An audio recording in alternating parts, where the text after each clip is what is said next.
ഇവള് ദുബായ് ബഹറിൽ വന്നിട്ട് ഇവൾ ഒരു ഫ്ലാറ്റിൽ ഇവളെ റൂം എടുത്ത് അവിടെ നിർത്തിയേക്കായിരുന്നു 15 ദിവസം. ഇവൾ ഒരു ബഹറിൽ ഇവൾ എന്ത് തേങ്ങ പോയത്? ബഹറിൽ പോയത് ഈ 15 ദിവസം ഇവർക്ക് കസ്റ്റമേഴ്സ് ഉണ്ടായിരുന്നു. അതായത് വെടി കസ്റ്റമർ, പണ്ണല് തന്നെ, വേറെ എന്താ? പണ്ണി കിട്ടിയ കാശ് കൊണ്ടാണ് ഇവിടെ വന്നിട്ട് ഞെളിഞ്ഞത്. എന്ത് നെഗറ്റീവ് പറഞ്ഞാലും എന്ത് പറഞ്ഞാലും അത്രേ ഉള്ളൂ. അതിൽ കൂടുതലൊന്നും ഇനി ഇല്ലല്ലോ ഇതിനകത്ത്. ഹേ ഗായ്സ്, എല്ലാവർക്കും സുഖമാണെന്ന് വിശ്വസിക്കുന്നു. ഭയങ്കര ചൂടൊക്കെയാണല്ലേ, അകത്തും ഇരുന്നൂടാ പുറത്തും ഇരുന്നൂടാ, എല്ലാവരും സുഖമായിട്ടിരിക്കുന്നു എന്ന് വിശ്വസിക്കുന്നു. വെള്ളമൊക്കെ ധാരാളം കുടിക്കുക. ഓക്കെ, ആദ്യം തന്നെ നിങ്ങളൊന്ന് സമാധാനപ്പെടുത്തിയിട്ട് വീഡിയോയിലോട്ട് പോകാമെന്ന് കരുതി. പതിവ് തെറ്റിക്കുന്നില്ല, രേണുസുതിയാണ് കണ്ടൻറ്റ്, വേറൊന്നും ഉണ്ടായിട്ടല്ല. അവരെക്കുറിച്ച് ഇപ്പം എന്തോ ഒരു ന്യൂസ് കേൾക്കാനിടയായി. സസ്പെൻസ് കളയുന്നില്ല, വിഷയത്തിലോട്ട് വരാം. വേറൊന്നുമല്ല, സ്വർണ്ണക്കടത്താണ്. ചേച്ചിയൊക്കെ വലിയ പുള്ളിയായും തോന്നുന്നുണ്ട്. ആദ്യമായിട്ട് ഇവരെ റിയാക്ട് ചെയ്യാൻ തുടങ്ങിയ സമയത്ത് സപ്പോർട്ട് ചെയ്ത് തുടങ്ങിയതാണ്, പിന്നെ അത് വിമർശിച്ചുകൊണ്ട് ചെയ്യേണ്ടി വന്നു. അതും വിമർശനങ്ങൾ എന്ന് പറഞ്ഞാൽ ഇവർക്ക് അഭിനയിക്കാൻ അറിയില്ല, എപ്പോഴും അഭിനയിക്കുന്നത് കെട്ടിപ്പിടുത്ത ഉമ്മവെപ്പും പിന്നെ അനാവശ്യ വിവാദങ്ങൾ, സുധിച്ചേട്ടൻ വീട്, ഇതൊക്കെ ചുറ്റിപ്പറ്റി സാധാരണ ഉള്ള കാര്യങ്ങളിലൊക്കെയാണ് നമ്മൾ റിയാക്ട് ചെയ്തുകൊണ്ടിരുന്നത്. പക്ഷേ ഇപ്പോൾ വരുന്ന കാര്യങ്ങളെല്ലാം അതിര് വിട്ട് തുടങ്ങി എന്ന് പറയാം. ഇവരിപ്പം അവിടെ ഗൾഫിൽ പോയിട്ട് ചെയ്യുന്ന ജോലി വളരെ വൃത്തികെട്ട ഒരു പണിയാണ് എന്ന് ആളുകൾ പറയപ്പെടുന്നു. പിന്നെ സ്വർണ്ണക്കടത്തായിട്ടൊക്കെ ബന്ധമുണ്ട് എന്ന് ആളുകൾ സംസാരിക്കുന്നു. ആദ്യം ഷെഫീന ബീവിത്താൻ്റെ ചാനലിൽ ഒരു ഓഡിയോ വന്ന സമയത്ത് നമ്മളത് റിയാക്ട് ചെയ്തിട്ടുണ്ടായിരുന്നില്ല. കാരണം ആ വീഡിയോയ്ക്കകത്ത് അവർ വ്യക്തമായിട്ട് പറയുന്നുണ്ട്, ആ ഓഡിയോയിൽ സ്ത്രീ പറയുന്നുണ്ട്, അവരുടെ കൂടെ ഈ സ്വർണ്ണക്കടത്തുമായിട്ട് റിലേറ്റ് ചെയ്ത ആളുകൾ ചുറ്റിപ്പറ്റി നടക്കുന്ന റൂമിൽ സംസാരിക്കുന്നതും കാണുന്നുണ്ട്. പക്ഷേ ഈ സ്ത്രീ, രേണു എന്ന് പറയുന്ന സ്ത്രീക്ക് അതിൽ ഇൻവോൾവ്മെൻ്റ് ഉണ്ടോ ഇല്ലയോ എന്നതിനെ കുറിച്ചിട്ട് ഇവർക്ക് വലിയ ധാരണ ഇല്ല എന്ന് പറഞ്ഞതുകൊണ്ടാണ് നമ്മൾ അതിന് റിയാക്ട് ചെയ്യാതിരുന്നത്. പക്ഷേ ഇപ്പം രണ്ടാമത് വന്നിട്ടുള്ള ഓഡിയോയ്ക്കകത്ത് അതിൽ വ്യക്തമായിട്ട് അവർ വിമർശിച്ചുകൊണ്ടും ചീത്ത പറഞ്ഞുകൊണ്ടും അതിശക്തമായി തന്നെ സംസാരിക്കുന്നുണ്ട്. ഇവർക്കതിൽ ഉണ്ട്, അങ്ങനെയാണ് ഇങ്ങനെയാണ്, ഇവരവിടുന്ന് ഗോൾഡും കാര്യങ്ങളൊക്കെ ഇങ്ങോട്ട് കൊണ്ടുവരുന്നുണ്ട്, അവരൊരു മാഫിയയിലെ അംഗമാണ്, അങ്ങനെയൊക്കെയാണ് അവർ സംസാരിച്ചുകൊണ്ടിരിക്കുന്നത്. അധികം ഡിലേ ചെയ്യിക്കുന്നില്ല, ഞാൻ ഓഡിയോ നിങ്ങൾക്ക് മുമ്പിൽ പ്ലേ ചെയ്ത് കേൾപ്പിക്കാം. അതിനും ഇതിനെക്കുറിച്ച് എന്തെങ്കിലും സത്യാവസ്ഥയാണ് എന്ന് നിങ്ങൾ വിശ്വസിക്കുന്നുണ്ടെങ്കിൽ നിങ്ങൾ വീഡിയോ മറക്കാതെ ലൈക്ക് ചെയ്യുക, ഷെയർ ചെയ്യുക, സബ്സ്ക്രൈബ് ചെയ്യുക. ഈ വിഷയമായിട്ട് ബന്ധപ്പെട്ട എന്തെങ്കിലും ഒരു കാര്യം കമൻറ്റും കൂടെ ചെയ്തേക്കുക. നമ്മളെ വീഡിയോസ് ഇപ്പോൾ എടുത്തു പോയി കഴിഞ്ഞാൽ നിങ്ങൾക്ക് മനസ്സിലാവും. രേണു എന്ന് പറയുന്ന ആ ഒരു കണ്ടന്റ് നമ്മളിപ്പോൾ അങ്ങനെ തൊടാറില്ല. നമ്മൾ ഒരു മാസത്തിന് ശേഷം മെനയാന്നെങ്ങാണ്ടുമാണ് ഒരു വീഡിയോ ഇട്ടിട്ടുണ്ടായിരുന്നത്. നമ്മൾ ഒത്തിരി തിരക്കിൻ്റെ ഇടയ്ക്കൊക്കെ പെട്ടുപോയിരുന്നു, അതുകൊണ്ടാണ് നമുക്ക് വീഡിയോ ചെയ്യാൻ പറ്റാതിരുന്നത്. അത് കഴിഞ്ഞതിന് ശേഷം നമ്മൾ ഇവരെക്കുറിച്ച് വലിയ വലിയ വിഷയങ്ങളുണ്ടായ സമയത്തൊന്നും നമ്മളത് വീഡിയോ ചെയ്തിട്ടുണ്ടായിരുന്നു. പക്ഷേ ഇത് വീഡിയോ ചെയ്യേണ്ട കാര്യമാണ്. കാരണം എന്താണ്, ഷെഫീന എന്ന് പറയുന്ന ആ സ്ത്രീക്ക് ഐത്തയ്ക്ക് എന്താണ് ഇവരുമായിട്ട് ബന്ധപ്പെട്ട് എന്തൊക്കെയോ ബുദ്ധിമുട്ടും കാര്യങ്ങളൊക്കെ നേരിടാൻ സാധ്യതയുണ്ടെന്നുള്ള വാർണിംഗ് ഒക്കെ ആ വീഡിയോയ്ക്കകത്ത്, ആ ഓഡിയോയ്ക്കകത്ത് അവർ കൊടുക്കുന്നുണ്ട്. പിന്നെ അഥവാ ബൈ ചാൻസ് ഈ പറയുന്ന കാര്യങ്ങളെല്ലാം തന്നെ നേരാണെന്നുണ്ടെങ്കിൽ നിയമം അനുശാസിക്കുന്ന ശിക്ഷ തന്നെ ലഭിക്കട്ടെ. എല്ലാവർക്കും പണത്തിനോട് ആക്രാന്തം കൂടിക്കഴിഞ്ഞാൽ നാടും വീടും എല്ലാം വഴിപഴയ്ക്കും, വരുന്ന ജനറേഷൻസും വഴിപഴിച്ചുകൊണ്ടേ ഇരിക്കും. അപ്പം സ്റ്റോപ്പ് ചെയ്യേണ്ട കാര്യങ്ങൾ അപ്പം തന്നെ കുത്തും കോമിയിട്ട് സ്റ്റോപ്പ് ചെയ്തിട്ടില്ലെങ്കിൽ നല്ലതല്ല എന്ന് മാത്രം ആദ്യം ഓർമ്മിപ്പിക്കുന്നു. വീഡിയോയിലോട്ട് പോകുന്നതിന് മുമ്പ് ഈ സ്ത്രീ പരസ്യമായിട്ട് നിന്ന് തെറിവാക്കുകൾ ഉച്ചരിക്കുന്ന ഒരു വീഡിയോ ഉണ്ട്, അത് നിങ്ങളുടെ മുമ്പിൽ ഒന്ന് പ്ലേ ചെയ്യാൻ. എന്ത് നെഗറ്റീവ് പറഞ്ഞാൽ മരയുണ്ട്, മരപ്പട്ടി, എന്ത് പറഞ്ഞാലും അത്രേ ഉള്ളൂ. അതിൽ കൂടുതലൊന്നും ഇനി ഇല്ലല്ലോ ഇതിനകത്ത്.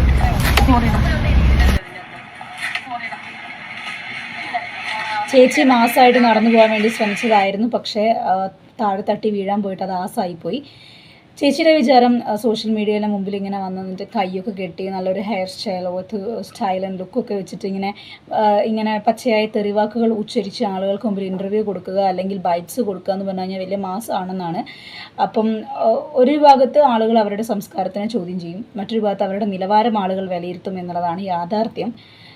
എന്തെങ്കിലും കാണിക്കട്ടെ, പഠിച്ചതല്ലേ പാടൂ എന്ന് കേട്ടിട്ടില്ലേ, അങ്ങനെ കരുതാം. ഇനി ഇവരുടെ ഗോൾഡിൻ്റെ ഈ ഒരു ഇഷ്യൂ ആയിട്ട് ബന്ധപ്പെട്ടിട്ട് ആദ്യ ഓഡിയോ ഇറങ്ങിയ സമയത്ത് ഒരു കമൻറ്റ് ഞാൻ കാണാനിടയായിട്ടുണ്ട്. ആ കമൻറ്റ് ഒന്ന് വായിച്ച് കേൾപ്പിക്കാം. അതിങ്ങനെയാണ്: അവൾ ദുബായി പോയി വരുമ്പോൾ ഗിഫ്റ്റ് കിട്ടിയതാണെന്ന് പറഞ്ഞ് വലിയ മാല എയർപോർട്ടിൽ വെച്ച് കാണിക്കും, പിന്നെ ആ മാല കാണാറില്ല. ഈ പ്രാവശ്യം അവൾ വന്നപ്പോൾ അവളുടെ കാലിൽ കിടക്കുന്ന കൊലുസ് അവളുടെ ചേച്ചി മേടിച്ചു തന്നതാണ്, ഇപ്പോൾ അത് കാണാനില്ല.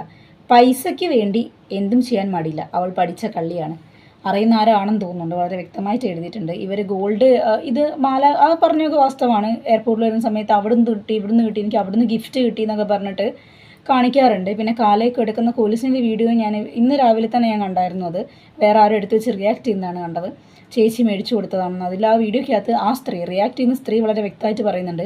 വാടക വീട്ടിൽ താമസിക്കുന്ന ചേച്ചി, നേഴ്സായ ചേച്ചി, ഫാമിലി റൺ ചെയ്യാൻ ബുദ്ധിമുട്ടുന്ന ചേച്ചി, അങ്ങനെയുള്ളൊരു വ്യക്തി ഇവർക്ക് 2 കാലിലിടാൻ ഗോൾഡിൻ്റെ ഒരു കൊലുസ് മേടിച്ചു കൊടുത്തു. അത് ഇപ്പോഴത്തെ ഗോൾഡ് പ്രൈസിൻ്റെ ഇതിനനുസരിച്ച് ഒരു ഗോൾഡ് കൊലുസ് മേടിച്ചു കൊടുത്തു എന്ന് പറഞ്ഞു കഴിഞ്ഞാൽ എത്ര പേര് വിശ്വസിക്കും എന്ന ചോദ്യത്തിന് എനിക്ക് മറുപടിയില്ല. എന്തായാലും ഞാൻ വിശ്വസിക്കുന്നില്ല. കാരണം അവരത്രയും സഫർ ചെയ്യുന്നുണ്ട്, പൈസ ഇല്ല, വാടക വീട്ടിലാണ്, വല്ലാണ്ട് കഷ്ടപ്പാടാന്നൊക്കെ അവർ തന്നെ നാഴിക്ക് 40 വട്ടം പറയുന്നുണ്ട്. എന്നിട്ടും അനിയത്തിനെ സ്നേഹിക്കുന്നതിന് വേണ്ടി സ്വന്തം കഷ്ടപ്പാടുകൾക്ക് നടുവിൽ അവർക്ക് വേണ്ടി അത്രയും എക്സ്പെൻസീവായ ഒരു ഗിഫ്റ്റ് കൊടുത്തു എന്ന് പറഞ്ഞു കഴിഞ്ഞാൽ അൺബിലീവബിൾ.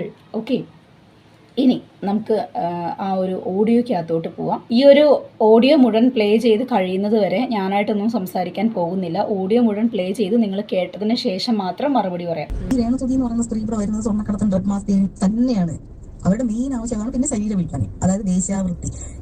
പിന്നെ ഈ രേണുസുതിനെ ഇവിടെ കൊണ്ടുവരുന്നത് മൊത്തം ഈ ഒരു അത്ര സങ്കടപ്പെട്ടിട്ട് പറയാണ് ഈ സ്ത്രീ ഈ ലോകം ചേച്ചി എനിക്കങ്ങ് ഫ്രസ്ട്രേറ്റഡ് ആയിട്ടുണ്ടല്ലോ. എനിക്ക് ഭ്രാന്ത് പിടിക്കുന്ന ഇവിടെ പാച്ച അമ്മാതിരി നിങ്ങൾ തെറി പറയുമ്പോൾ ഞാൻ സന്തോഷം കൊണ്ട് തുള്ളിത്താളാറുണ്ട്. പക്ഷെ നിങ്ങൾ ആ വോയിസ് ഒക്കെ നോട്ട് ചെയ്ത് കൊടുക്കണം ചേച്ചി, കൊടുക്കണം. ഇവിടെ രാസൽക്കാരെ വന്നിട്ട് അപരാധിച്ചതുണ്ടല്ലോ. നിങ്ങൾക്കറിയാം അന്ന് 21-ാം തീയതി ഇവിടെ മൊത്തം മിസൈലും മറ്റതും മറിച്ചതും വെടിയും പടക്കം സകലതും ഇത് ഫോണിൽ ഇങ്ങനെ മിസൈലും അതിന്റെ അലർട്ടും വരെ നിങ്ങൾ പുറത്തിറങ്ങരുത്, അത് ചെയ്യുന്നത് പറയുന്നത്. അപ്പൊ ഇവിടെ ലക്ഷക്കണക്കിന് രൂപയും കൊടുത്ത് ഇവിടെ ഏത് നായിന്റെ മോനാണ് ഇവിടെ ഇറക്കിയത്? ഇവർക്ക് ഇത്രയും കാശ് കൊടുത്ത് ഇവിടെ ഇറക്കണമെങ്കിൽ അമ്മാതിരി കാശ് കിട്ടുന്നുള്ളതുകൊണ്ടല്ലേ ഇവിടെ ഇറക്കിയത്.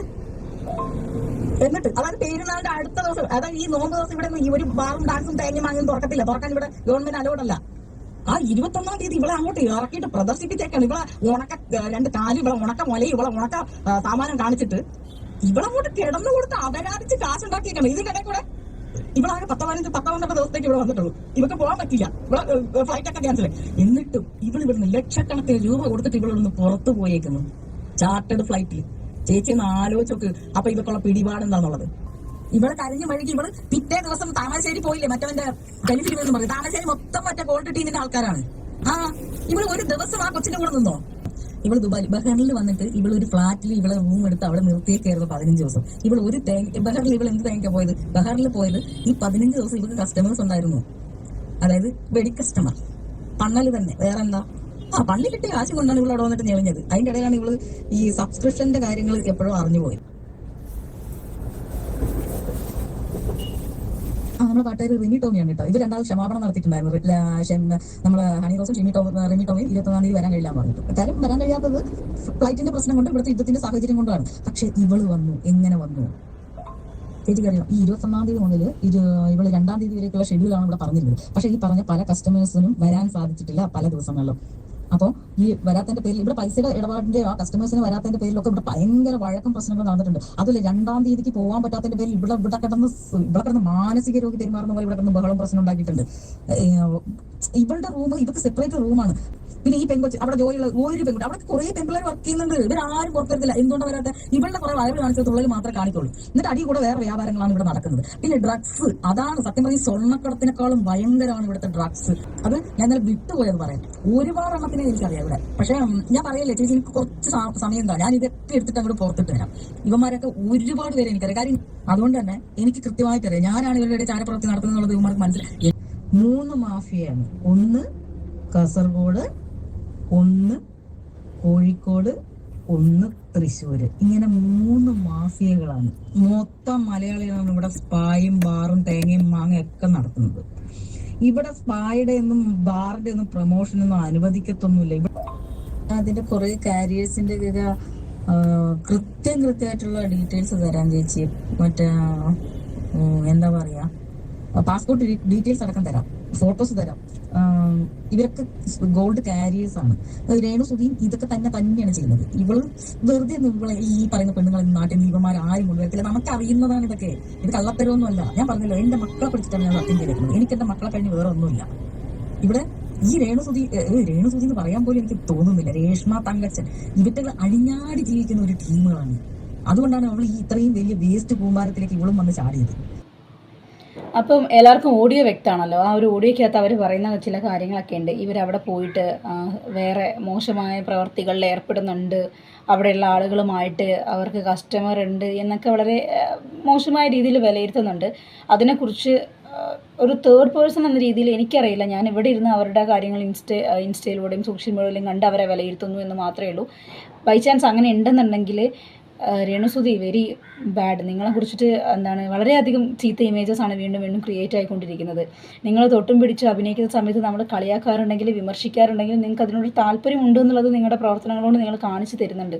അപ്പോൾ ഇതും കൂടി സത്യമാണ് എന്നുള്ളത് വിശ്വസിക്കാനുള്ള ഒരു ഇടം നിങ്ങൾ വരുത്താതിരിക്കുക. അല്ലെങ്കിൽ ഈ സ്ത്രീക്ക് അവിടെ ഇതാണ് പണി എന്ന് മറ്റൊരാൾ പറയുന്ന സമയത്ത് ഇത്രയും നേരമായിട്ട് ആ സ്ത്രീ മിണ്ടിയിട്ടില്ല, വാ തുറന്നിട്ടില്ല. ഇൻസ്റ്റയിൽ നോക്കിക്കഴിഞ്ഞാൽ ഗോൾഡ് ഡിഗ് ചെയ്യുന്ന അങ്ങനത്തെ കുറച്ച് ഫോട്ടോസും കാര്യങ്ങളൊക്കെ AI ക്രിയേറ്റ് ചെയ്ത് പോസ്റ്റ് ചെയ്യുന്നുണ്ട്. മാസമാണെന്നാണ് വിചാരം. ചെയ്യട്ടെ. അഥവാ ഈ പറയുന്നതിൽ എന്തെങ്കിലും വാസ്തവം ഉണ്ടെന്നുണ്ടെങ്കിൽ ഇത് അവർക്ക് കിട്ടുന്ന ഏറ്റവും വലിയ തിരിച്ചടിയായിരിക്കും എന്ന് മാത്രം ഓർമ്മിപ്പിക്കുന്നു. പിന്നെ വളർന്നു വരുന്ന ഋതപ്പൻ സബ്സ്ക്രിപ്ഷൻ കാരണം സ്വന്തം അമ്മേൻ്റെ ശരീരഭാഗങ്ങൾ മറ്റുള്ളവർക്ക് മുമ്പിൽ പ്രദർശിപ്പിച്ച് പൈസ ഉണ്ടാക്കിയിട്ട് ആ കുട്ടിക്ക് തിന്നാൻ കൊടുക്കുന്നതിലും വലിയ നാണക്കേടല്ല നിങ്ങളുടെ കണ്ടന്റ് എടുത്ത് വെച്ചിട്ട് ഞങ്ങൾ വീഡിയോ ക്രിയേറ്റ് ചെയ്ത് ഏൺ ചെയ്യുന്നതെന്ന് നിങ്ങളെ വീണ്ടും ഓർമ്മിപ്പിക്കുന്നു. സ്വന്തം മകൻ നാളെ കുറച്ചുകൂടെ വലുതാവുന്ന സമയത്ത് അമ്മേൻ്റെ സബ്സ്ക്രിപ്ഷൻ വീഡിയോസും ആളുകൾ എടുത്ത് വെച്ച് ഈ പറയുന്ന കാര്യങ്ങളെല്ലാം കേൾക്കാനിടയാവുന്ന സമയത്ത് ആ കുട്ടിക്ക് ഉണ്ടാകുന്ന മാനസികാവസ്ഥ ഒന്ന് ആലോചിച്ച് നോക്കുക. അല്ലെങ്കിൽ നാളെ സ്വന്തം അമ്മേൻ്റെ സബ്സ്ക്രിപ്ഷൻ വീഡിയോ അമ്മ എന്താണ് അതിൽ അപ്ലോഡ് ചെയ്യുന്നത് കാണാൻ വേണ്ടിയിട്ട് പണം മുടക്കി ആ ഒരു സബ്സ്ക്രിപ്ഷൻ്റെ അകത്ത് അംഗത്തെ എടുത്തിട്ട് ആ വീഡിയോ ഇരുന്ന് കാണുന്ന കുട്ടീനെ കുറിച്ചൊന്ന് ചിന്തിച്ച് നോക്കുക. ഇപ്പോഴാണെങ്കിൽ ഒത്തിരി പേര് റിയാക്ട് ചെയ്യുന്നുണ്ട്. ഇവരുടെ ഇതിൽ കുട്ടികളൊക്കെ പൈസ ഇട്ടിട്ട് ഇങ്ങനെ ചെയ്യുന്നുണ്ട്. ഇവരുടെ ഏതോ സുഹൃത്തിൻ്റെ തന്നെ മകനാണെന്ന് തോന്നുന്നുണ്ട്. അങ്ങനെ കണ്ടു എന്നൊക്കെ പറഞ്ഞ് ഏതോ ഒരു ചാനലിനകത്ത് ഞാനൊരു റിയാക്ഷൻ വീഡിയോ കണ്ടിരുന്നു. എന്തൊക്കെ പറഞ്ഞാലും ഇതൊക്കെ ശരിയാണ്. നമ്മളെ വീട്ടിൽ വളർന്നു വരുന്ന പെൺകുട്ടികളുണ്ട്. ഇവരിങ്ങനെ സബ്സ്ക്രിപ്ഷൻ വഴി കുറച്ച് ഭാഗങ്ങൾ മാത്രം ഇങ്ങനെ എക്സ്പോസ് ചെയ്ത് കേരളത്തിലെ നല്ല മറ്റ് പുരുഷന്മാരുടെ ലൈംഗിക ദാരിദ്ര്യം അനുഭവിക്കുന്ന പുരുഷന്മാരെ മുതലെടുത്തുകൊണ്ട് പൈസ സമ്പാദിക്കാൻ തുടങ്ങിക്കഴിഞ്ഞാൽ നമ്മുടെ വീട്ടിലെ കുട്ടികൾ ഇത് കണ്ട് മാതൃകയാക്കി ഫേസ് ഒന്നും കാണിക്കാത്ത രീതിയിൽ ഏതെങ്കിലും സബ്സ്ക്രിപ്ഷൻ ചാനൽസൊക്കെ തുടങ്ങിയിട്ട് അവർ മണി ഏൺ ചെയ്യാൻ തുടങ്ങിയാൽ എന്ത് വിലയുണ്ട്? എന്താണ് അതിൽ കാര്യമുള്ളത്? നിങ്ങളൊന്ന് ചിന്തിച്ച് നോക്കുക. നമ്മളെ വീട്ടിൽ വളർന്നു വരുന്ന പെൺകുട്ടികളുണ്ട്. അപ്പോൾ അവർ നാളെ ഇതേ പാത പിൻപറ്റാതിരിക്കാൻ നമ്മളാണ് ഇപ്പോൾ ശ്രദ്ധിക്കേണ്ടത്. സബ്സ്ക്രിപ്ഷൻ എന്ന് പറഞ്ഞിട്ട് അവർ തുറന്നു വെച്ച് ഭഗവത്ഗീത വായിക്കുക അല്ലെങ്കിൽ ആൾക്കാർക്ക് ഗുണമുള്ള കാര്യങ്ങൾ സംസാരിക്കുകയല്ലേ ചെയ്യുന്നത്. അതിനാസ്പദമായ വീഡിയോ ഞാൻ കഴിഞ്ഞ പ്രാവശ്യം കാണിച്ചിട്ടുണ്ടായിരുന്നു. എന്തെടുക്കാണ്, love you, take care, bye, ഉമ്മ. ആളുകളെ ത്രസിപ്പിക്കുന്ന രീതിയിലുള്ള സംസാരങ്ങൾ, ആംഗ്യങ്ങൾ, ഗോഷ്ഠികൾ, ശരീര ഭാഷകൾ ഇതൊക്കെയാണ് അവരതിൽ കാണിക്കുന്നത്. പച്ച മലയാളത്തിൽ പറഞ്ഞു കഴിഞ്ഞാൽ വേറെ പണിക്ക് പോകുന്ന സ്ത്രീകൾ, അല്ലെങ്കിൽ നമ്മൾ ഈ സണ്ണി ലിയോണിയുടെ കൂടെ ഒരു ഫോട്ടോ ഇട്ടിരുന്നു. സണ്ണി ലിയോണി പാസ്റ്റിൽ ചെയ്തുകൊണ്ടിരുന്ന ആ ഒരു പ്രവൃത്തിയായിട്ട് കണക്ട് ചെയ്യാൻ പറ്റുന്ന രീതിയിലുള്ള സംസാരങ്ങൾ, ഡ്രസ്സിങ് രീതികൾ, എക്സ്പോസിങ്. അവരവരുടെ വസ്ത്ര സ്വാതന്ത്ര്യത്തിൽ എന്ത് വേണമെങ്കിലും ധരിച്ചോട്ടെ. പക്ഷേ അത് പണത്തിന് വേണ്ടിയിട്ട് ചില ആളുകൾ മാത്രം കണ്ടാൽ മതി എന്ന് പറയുന്നത് അത് ഏത് രീതിയിലുള്ളതാണ്? നിങ്ങളൊന്ന് ആലോചിച്ച് നോക്കുക. അത് ലൈംഗിക ദാരിദ്ര്യം മുതലെടുക്കൽ തന്നെയല്ലേ? അവർക്ക് എങ്ങനെ പോയാലും റീച്ച് കിട്ടിയാൽ മതി, 4 ആൾക്കാർ അറിഞ്ഞാൽ മതി, എങ്ങനെയെങ്കിലും ഈ ഒരു ഫീൽഡിൽ നിന്നാൽ മതി. അത് തന്നെയാണ് അവരുടെ മനസ്സിനകത്തുള്ളത്. അതിനുവേണ്ടി അവർ എന്ത് വേണമെങ്കിലും കാണിക്കാനും പറയാനും തയ്യാറാണ്. എവിടെ പോയാലും ഒരു 8-10 ഓൺലൈൻ മീഡിയാസ് അവരുടെ പുറകെ ഉണ്ടാവും. അതിൽ ആരൊക്കെയാണ് അവരുടെ പൈസ വാങ്ങിയിട്ട് അതിൽ വർക്ക് ചെയ്യുന്നതെന്നുള്ളതിന് നമുക്ക് വലിയ ധാരണയില്ല. അങ്ങനെ കുറച്ച് പേരുണ്ട് എന്നൊക്കെ പറയപ്പെടുന്നുണ്ട്. ഇവർ പോകുന്ന സ്ഥലത്തെല്ലാം ഇവർക്കൊരു മീഡിയ പ്രസൻസ് ആവശ്യമുണ്ട്. ബിക്കോസ് ഒരുപക്ഷെ ഈ ഒരു ലൈവ് സ്റ്റാറ്റസിൽ നിന്ന് പോയാൽ മാത്രമേ ഈ പറഞ്ഞ പോലെ ചിലപ്പോൾ അവിടെ പോകാനും ഇനാഗുറേഷന് വേണ്ടി പോവുകയാണെന്നുള്ള വ്യാജന അവിടെ പോയിട്ട് കഴുത്തേലും കാതയിലും കയ്യിലും കുറേശ്ശെ ഗോൾഡ് ഇട്ടിട്ട് ഒരു കാരിയറായിട്ട് ഇവിടെ കൊണ്ടുവന്നിട്ട് കള്ളക്കടത്ത് നടത്താൻ. ഇപ്പോൾ ഈ വീഡിയോയിൽ തന്നെ പറയുന്നുണ്ട് താമരശ്ശേരി, കൊടുവള്ളി, ഈ ഏരിയകളിലൊക്കെ ഈ സ്വർണ്ണം പൊട്ടിക്കൽ എന്ന് പറയുന്ന പരിപാടി വളരെ സഹജമായി നടക്കുന്ന ഏരിയകളാണ്. അപ്പോൾ സ്വന്തം മകനെ പോലും കാണാതെ പെട്ടെന്ന് താമരശ്ശേരി ഷൂട്ടിംഗ് ലൊക്കേഷൻ എന്ന് പറഞ്ഞ് ഇവർ പോകുന്നുണ്ട്, അങ്ങനെയാണ് ഇങ്ങനെയാണെന്നൊക്കെ ഇവർ പറയുമ്പം അതിൽ എന്തൊക്കെയോ ഒരു വാസ്തവം ഉണ്ട് എന്നാണ് തോന്നുന്നത്. നമ്മളത് ഉറപ്പിക്കുന്നില്ല. എന്താണെങ്കിലും ഇങ്ങനത്തെ കാര്യങ്ങളൊക്കെ ന്യൂസും കാര്യങ്ങളെല്ലാം പോലീസിൻ്റെ ശ്രദ്ധയിൽപ്പെടുന്നുണ്ടെങ്കിൽ ഏതെങ്കിലും രീതിയിൽ അത് അന്വേഷിച്ചിട്ട് ശരിയായ കാര്യങ്ങൾ ജനങ്ങളിലേക്ക് എത്തിക്കുക. അതല്ലാന്നുണ്ടെങ്കിൽ ഇതിനൊക്കെ ഒരു കൂച്ചുവിലം ഇടുക, അത്രേ പറയുന്നുള്ളൂ. എന്തൊക്കെ പറഞ്ഞു കഴിഞ്ഞാലും ഈ പറഞ്ഞതെല്ലാം വളരെ മോശമാണ്. എന്തുകൊണ്ടും കിച്ചു ഒരു സ്റ്റാൻഡ് എടുത്തിട്ട് ഓപ്പണായിട്ട് കാര്യങ്ങൾ സംസാരിച്ച് ഈ സ്ത്രീയിൽ നിന്നും കുടുംബത്തിൽ നിന്നും മാറി നിന്നത് എന്തുകൊണ്ടും നല്ലതാണ്. കാരണം സ്വന്തം മകൾ സബ്സ്ക്രിപ്ഷൻ വഴി പൈസ ഉണ്ടാക്കുന്നു എന്ന് അറിഞ്ഞതിന് ശേഷം അത് സപ്പോർട്ട് ചെയ്യുന്നൊരു ചേച്ചി, ഒരാളിയൻ, അച്ഛൻ, അമ്മ, ഇങ്ങനെയുള്ള ആൾക്കാർ, അവർക്ക് പൈസ കിട്ടിയാൽ മതി. അപ്പം പിന്നെ കിച്ചു എടുത്ത സ്റ്റാൻഡിൽ ഒരു മിസ്റ്റേക്കുമില്ല. അവർ സബ്സ്ക്രിപ്ഷൻ തുടങ്ങുന്നതിന് കുറച്ച് കാലം മുമ്പ് വരെ കിച്ചു അവരുടെ കൂടെ ഇല്ലായിരുന്നു. അമ്മേൻ്റെ ഇഷ്ടമല്ലേ, അവർ ചെയ്തോട്ടെ, ഞാൻ ആ കാര്യത്തിൽ ഇടപെടുന്നില്ല എന്ന് ഒഴുകി പോയിക്കൊണ്ടിരുന്ന പയ്യനാണ്. പക്ഷേ സബ്സ്ക്രിപ്ഷൻ വഴി സ്വന്തം ശരീരം എന്തൊക്കെ പറഞ്ഞു കഴിഞ്ഞാൽ അവൻ്റെ അപ്പൻ്റെ ഭാര്യ ആയിരുന്നില്ലേ? അങ്ങനെ ഒരു സ്ത്രീ എന്താണ് ഇവർ സ്വന്തം ശരീരഭാഗങ്ങൾ ആളുകൾ പ്രദർശിപ്പിക്കുന്നു, പൈസ ഉണ്ടാക്കുന്നു, എന്നിട്ട് അത് ആളുകൾ വിമർശിക്കുമ്പോൾ എനിക്ക് പ്രമോഷനാണ് നിങ്ങൾ ചെയ്തോ, എനിക്ക് പ്രമോഷനാണ് നിങ്ങൾ ചെയ്തോ എന്നും പറഞ്ഞിട്ട് അങ്ങോട്ട് വലിയ ആളായി സംസാരിക്കുമ്പോൾ അവൻ ചെയ്യേണ്ടത് എന്താണോ അവൻ അതേ ചെയ്തിട്ടുള്ളൂ. നാളെ അവൻ്റെ റിയാക്ഷൻ ഋതപ്പൻ കാണുന്ന സമയത്ത് ഇവരുടെ സപ്പോർട്ട് ഋതപ്പൻ ആവശ്യമില്ല. അവൻ ചിന്തിക്കും എൻ്റെ ചേട്ടൻ അന്ന് പറഞ്ഞത് ശരിയായിരുന്നു, അവർ ഇവരുടെ അടുത്ത് ഒരു ഗ്യാപ്പ് പാലിച്ചിട്ടുണ്ടെങ്കിൽ എൻ്റെ അമ്മ ഇങ്ങനെയൊക്കെയാണ്, എൻ്റെ അമ്മ ഇങ്ങനെയാണ് എന്ന് ചിന്തിക്കും. മനസ്സിലായോ? അതൊന്നും അത്ര ശരിയായ പ്രവർത്തികളല്ല. നമ്മൾ ഇവർ റീൽസിലും ആൽബത്തിലും വല്ലാണ്ട് ഇൻറ്റിമേറ്റഡ് ആയിട്ട് എപ്പോഴും അതന്നെ ചെയ്തുകൊണ്ടിരിക്കുന്ന കണ്ടപ്പോഴും നമ്മൾ വിമർശിച്ചിട്ടുള്ളതാണ്. ഇടയ്ക്കൊക്കെ ഒന്ന് കണ്ടൻറ്റ് മാറ്റി പിടിക്കാം, ഇടയ്ക്കൊക്കെ സീൻസ് മാറ്റി പിടിക്കാം. എല്ലാത്തിലും കെട്ടിപ്പിടുത്തവും ഉമ്മോക്കും ലിപ് ലോക്കും ബെഡിൽ കിടന്നുള്ളിലും ഇത് മാത്രമാകുമ്പോൾ ആളുകൾക്ക് നിങ്ങളുടെ ക്യാരക്ടർ മോശമായിട്ടാണ് തോന്നുക. ഇതൊക്കെ പറഞ്ഞു കൊടുത്തും അടുത്ത കാര്യമാണ്. പക്ഷെ അവർക്ക് എന്താണ് താല്പര്യം അവരത് ചെയ്തുകൊണ്ടിരിക്കുന്നു. ഇതിൽ കൂടുതലായിട്ട് നമ്മളിനി ഒന്നും സംസാരിക്കുന്നില്ല. നിയമപരമായിട്ട് എടുക്കാൻ പറ്റുന്ന ആക്ഷൻസ് നിയമപരമായി തന്നെ പോട്ടെ. ഈ കാര്യത്തിൽ ഇതുവരെ ഇവർ മറുപടിയും കാര്യങ്ങളൊന്നും പറഞ്ഞില്ല. ഇവരുടെ കയ്യിൽ ഏതെങ്കിലുമൊക്കെ തെളിവോ കാര്യങ്ങളൊക്കെ ഉണ്ട്, നമ്പർ ഷെയർ ചെയ്യാം അങ്ങനെ ഇങ്ങനെ എന്നൊക്കെ പറയുന്നുണ്ട്. തെറ്റ് ചെയ്തിട്ടുണ്ടെങ്കിൽ ശിക്ഷിക്കപ്പെടട്ടെ എന്ന് മാത്രം പറയുന്നു. ആകെ വിഷമം ആ വളർന്നു വരുന്ന ആ ഋതപ്പൻ എന്ന് പറയുന്ന കുട്ടിയിലാണ്. ഫോണിലാണ് ആ കുട്ടി സന്തോഷം കണ്ടെത്തുന്നത്, അതിലാണ് അത് കുട്ടി ടൈം സ്പെൻഡ് ചെയ്യുന്നത്. അത് നന്നായിട്ട് ജീവിക്കട്ടെ എന്ന് മാത്രം പ്രാർത്ഥിക്കുന്നു.